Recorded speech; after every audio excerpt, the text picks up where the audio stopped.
Hi everyone, it's Pastor Karen. It's Epiphany. It's the day that we celebrate the visit of the Magi, of the wise men.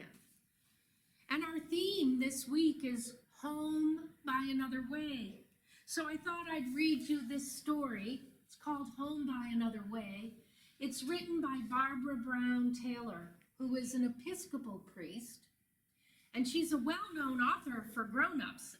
I think this might be her first children's story. It's illustrated by Melanie Cataldo. So I'm going to read it to you and show you the pictures, and I hope you like it. It's a really good story. It begins with scripture from Matthew, the 2nd chapter. In the time of King Herod, after Jesus was born in Bethlehem of Judea, wise men from the east came to Jerusalem asking, "Where is the child who has been born King of the Jews? For we observed his star at its rising and have come to pay him homage." Once upon a time, there were 3 very wise men who were all sitting in their own countries, minding their own business, when a bright star lodged in the right eye of each of them. The star was so bright that none of them could tell whether it was burning in the sky or in their own imaginations. But they were wise enough to know that it didn't matter all that much.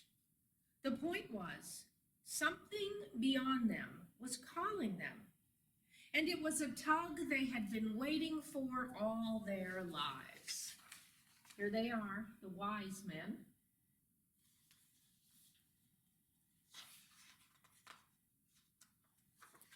Each in his own country had tried books, tried magic, tried astrology. One had lived on nothing but dried herbs boiled in water.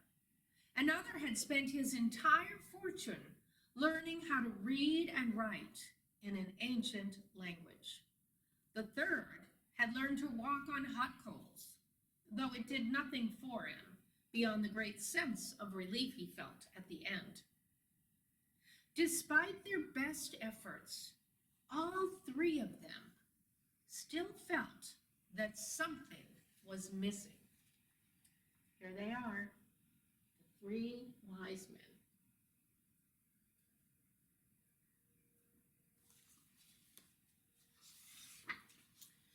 They were all glad for a reason to get out of town, which was clearly where the star was calling them. Out, away from everything that they knew how to manage and survive. Out from under the reputations they had built for themselves, the high expectations, the disappointing returns. And so they set out, one by one, each believing that he was the only one with a star in his eye, until they all ran into one another on the road to Jerusalem. There they are, on the road to Jerusalem. From a distance, each thought the other to be a mirage at first, a twinkling reflection made of vapor and heat. But as they drew near to one another, they saw the star they had in common, like a tattoo or a secret handshake. Something that made them brothers before they spoke. They all believed that the star was leading them to Jerusalem. This made perfect sense, because they had every reason to believe that they were on their way to meet a king.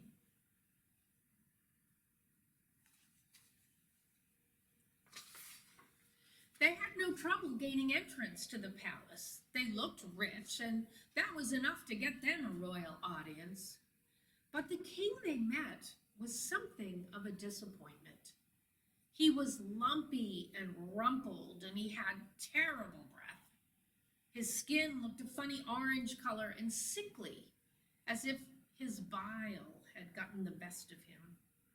The guards on either side of him shook in fear of their king, so much that their spears rattled against their shields. Without even comparing notes, the wise men knew that he was not the person they were looking for. Do you know of any other kings in this general area? They asked him. So here he is. He looks pretty rumpled, doesn't he? He had been picking his fingernails until then, letting them know how bored he was. But their question got his attention, and he looked right at them for the first time. That was when he saw the star in their eyes. His own eyes grew perfectly round, like the eyes of a snake.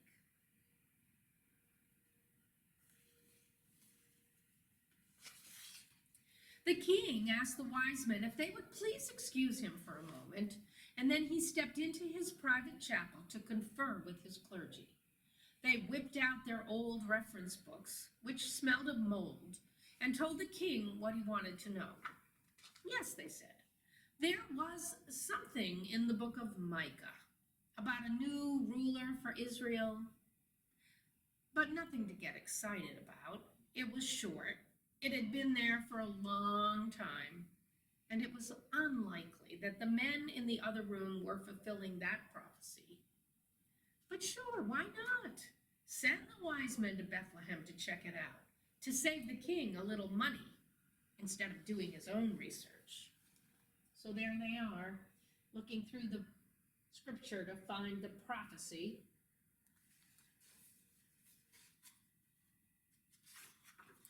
So that was what the king did. He gargled and combed his hair and went back to tell the wise men that they should go to Bethlehem at once, with his blessing, on one condition: that they come back and tell him who his successor was, so that he could send flowers to the new king. His breath smelled like pine sol when he said it, which made the wise men feel queasy. They knew something was not right. But once they were back out in the night air, they could see the star again, and it set their minds at rest. There's the king all cleaned up, talking to the wise men. They followed it right to the doorway of a one-room house in Bethlehem.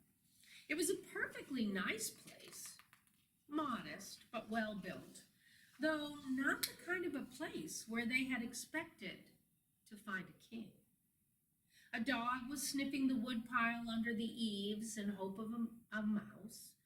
Someone was practicing the lute next door, going over the same notes again and again. The smell of dinner was still in the air.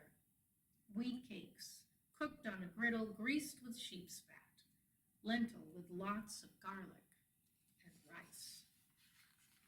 There's the scene that they found. The place looked so simple. They might never have chosen it themselves. But since the star had chosen it for them, they knocked, and when the door opened, the couple standing behind it almost died of fright. Not that the wise men noticed. With their arms full of gifts, they crowded into the small space, bumping their turbans on the rafters and snagging their robes on the rough furniture. All they could see was the baby, who was not afraid, and whose right eye shone with the same star they had seen before they had ever left home. Here they are. It was him, whoever he was. They didn't have a clue, but they knew what to do. They got on their knees and they bowed their heads.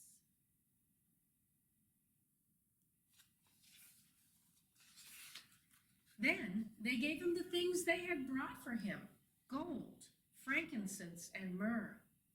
All the wrong things. They could see that now. Things he had no use for. They should have brought him goat's milk, a warm blanket, something shiny to hang above his crib. But how could they have guessed? The child's parents were gracious. They thanked the strangers for their expensive gifts, and they held them up for the baby to see.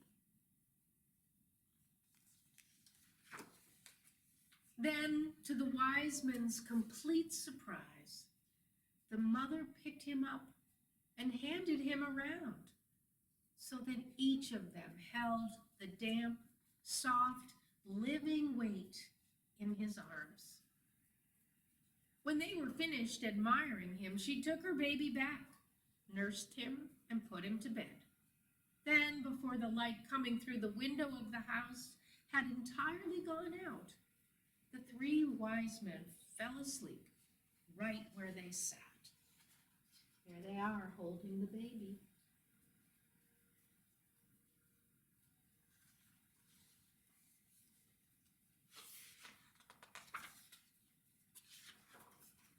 In the morning, when they woke, the wise men couldn't find their stars anywhere.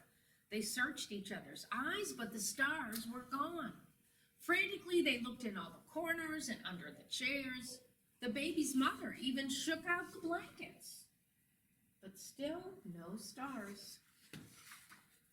Soon the wise men calmed down. Never mind. We don't need them anymore. They had found what they were looking for, something they could not lose. As much as they hated to, they added, they had better be on their way. They would not be going back through Jerusalem, they said. All three of them had woken from the same identical dream, warning them to steer clear of the city. If anyone in Jerusalem knew anything at all, they would be here instead of there. Besides, none of the old wise man's old maps worked anymore. They would have to find a new way home. So the wise men picked up their packs, which were lighter than before, and then they lined up in front of the baby to thank him for the gifts he had given them. "What in the world are you talking about?" the baby's mother said, laughing. "For the scent and weight and skin of a baby," said the first wise man, who had no interest in living on herbs anymore. "For this home and the love here," said the second wise man, who could not remember how to say it in the ancient language. "For a really great story," said the third wise man, who thought that telling it might do a lot more for him than walking on hot coals. There they are, everyone's saying goodbye.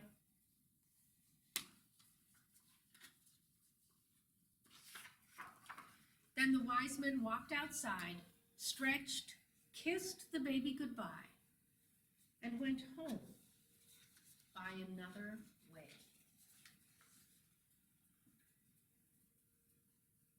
So that's the story.